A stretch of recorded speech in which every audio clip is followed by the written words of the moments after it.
St. George Island is full of biodiversity. From snakes and frogs to crabs and shorebirds, life abounds on this barrier island.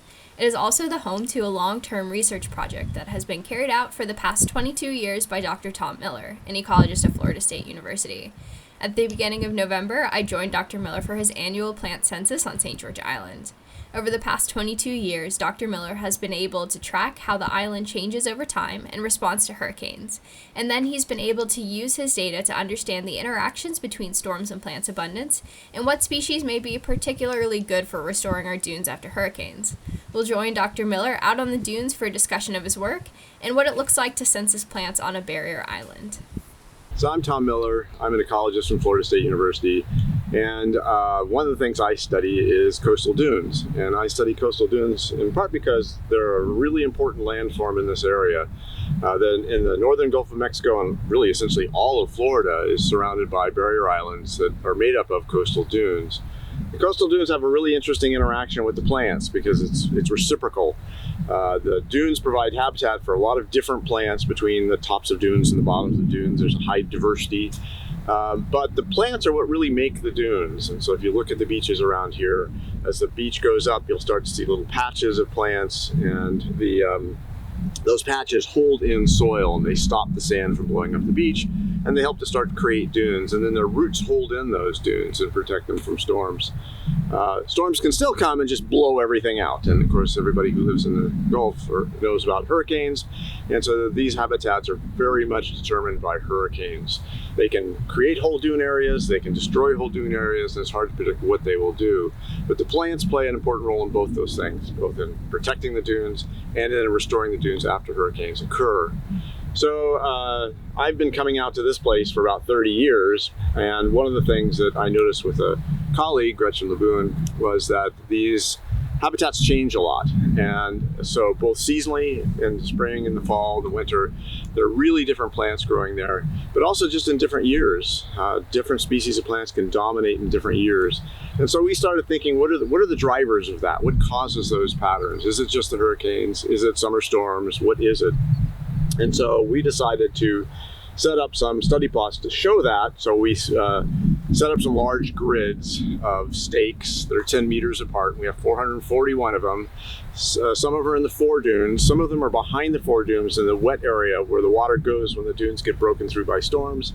And some of them are in the much older parts of the islands where you have these old or more eroded dunes that are much more stable. So we can capture those three habitats: foredunes, inner dunes, and back dunes. And again, we have 441 stakes, so a third of them in the foredune, a third of them in the inner dune, a third in the back dune. And every year we've gone out and quantified the vegetation around those stakes. And there are a number of reasons to do it. The one reason I gave was simply that it allows us to kind of start figuring out what causes changes in the vegetation. But another critical reason for doing it is that we have very little background information, particularly in the Gulf of Mexico, about natural ecosystems. We often go out and study them once, but we don't follow them through time. And so then when you have things like an oil spill occur, or you have a major drought occur, or you have climate change, a much slower going phenomenon, you don't know what's changing. You don't know what its effect really is. So, worldwide we have a massive decline in diversity. Well, sometimes we don't really know that's going on because we don't have the baseline data for it.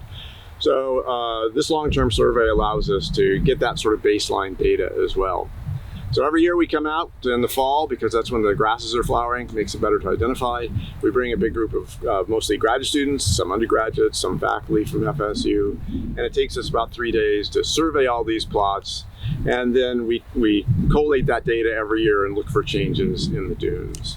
So because I've been coming out here so long, I've actually seen, the first one would be Hurricane Opal, I think in 1995, which actually destroyed almost all the roads out here and completely got rid of dunes. It essentially moved where the seashore was in about 100 feet. Since then we had Ivan and Dennis in 94 and 95, which is probably one of the more destructive hurricanes we've had in this area in the last 50 years, in part because it just coincided with tides, such that we got about a 16-foot storm surge. Right now I'm at about, 6 feet above sea level probably. So you can imagine the water was a good 10 feet up above still where I am when the hurricane hit. More recently, we've had Michael, was probably the most damaging hurricane we had. And that long foredune that runs down the front of islands.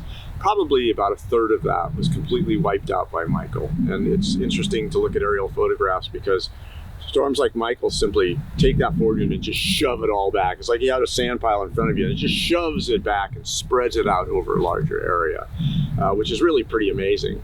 So for example, right here, this dune used to be more continuous all the way down, but Michael wiped out part of that dune and just shoved that sand all inland.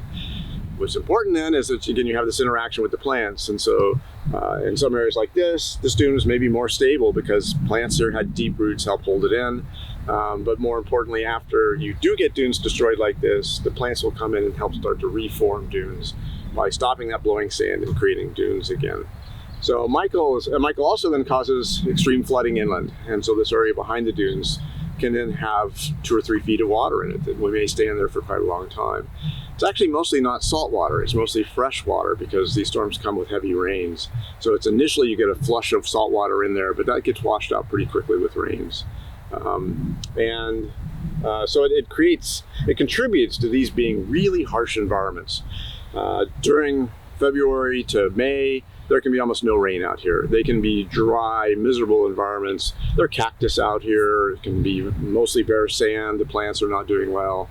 And then when we start to get our summer rains, everything just kind of bursts and blooms. There's a lot of flowering out here. It's quite beautiful.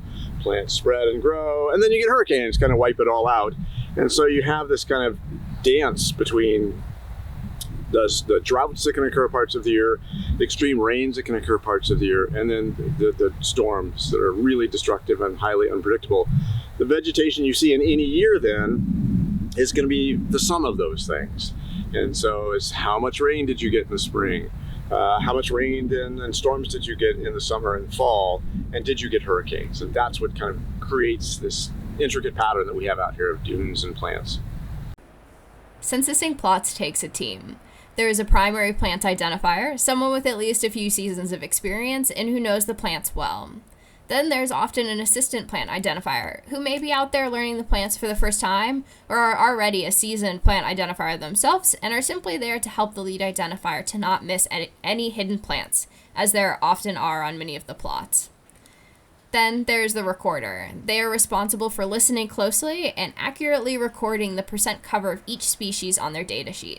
We'll listen in to Dr. Alice Wynn, another plant ecologist for FSU, as she works with her team to identify plants in the interdune habitat. I wouldn't give that more than 1%. Okay, Sedaci, 1%. Okay. Are we good? And then Ludmar 0. Hold on. Okay. Ludmar 0, yeah, I don't see any. Algal? Oh no, it's standing water. Yeah. Okay. Can somebody tell me if I'm in line? Kinda. See that piece? Oh, this one right here. No, further towards me. And, yep. Is this not past this?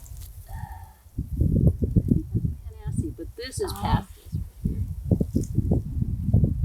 This is kind of a typical foredune plot for us. Shows a lot of the plants that can make it on these really harsh foredunes that are highly disturbed. So there's a lot of moving sand on them. One of the interesting things to me as an ecologist is that many different ways in which plants can be successful out here. So some people may see oats here, Uniola paniculata. This is a really common plant on the northern Gulf of Mexico shores. It's probably really important for holding in sand. It makes dense fibrous roots that go way down. So it's great for once you have a dune formed, really holding in that sand. This, however, is Iva, and this is a plant that's very, very salt tolerant. And so it's actually probably one of the most important plants for starting dunes, making little proto dunes. This plant will grow in a little dense stand, and when the sand blowing up the beach hits it, it slows down the wind speed of the sand, or the wind speed, and it causes the sand then to drop out and help form a little dune around this that then other plants can colonize. So on the one hand we have this grass, on the other hand we have this forb. They both can be really important in foredunes, but then we also have things like railroad vine. So running along here, this vine on the ground is Ipomea imperata, and called railroad vine because it looks like a railroad track running on the dunes. That probably survives because part of the plant can be wiped out, can be buried, but part of it will still not be buried because it runs so far along the dunes. And so all these plants have different ways of surviving out here. and make different contributions ultimately to the entire community. So what we do is we would come out here and put down a meter squared stake, and then we count all the vegetation in this area every year. And then we can go back through time and say, oh, wow, you know, and here's a plant called Heterotheca subaxillaris, camphorweed. Camphorweed, after a storm, disappears. It's totally killed. It's all gone. If there's storm surge, because it's completely salt intolerant. We can see those patterns from looking at our data before and after storms. We can also see which plants might be really important to use perhaps in restoring dunes, because we can see which plants either help hold the dunes in or come back quickly after storms. So it might be very important for allowing people to recreate dunes when they need to. So there's a lot of kind of applied value to this, as well as just kind of ecological value of telling us how nature works. And both those two things are important as a scientist.